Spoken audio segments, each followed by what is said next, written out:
This is the final.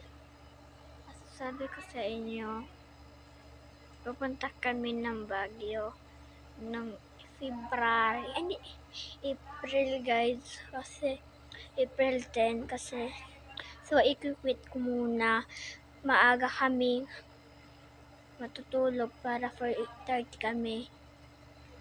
Hindi muna ako magpa-part 7 or 8 kasi uwi kami dito ng 5 a.m. or 5 p.m. guys. So sorry, sa susunod na lang kapag may time ako, siyempre pagod na din ako. Kukunin lang namin yung iPad, babalik din kami, magmamasyal din kami doon. So, sasakay kami ng malaking bus. So, papuntang Baguio. Yun lang guys, sana kung sinabi ko yun, huwag kayong mabroken. At saka huwag kayong mag-bash. Sinasabi ko lang para hindi kayo mag-intay ng part 7 or 8. Kapag April 13 ako magsisimula mag-fidget trade.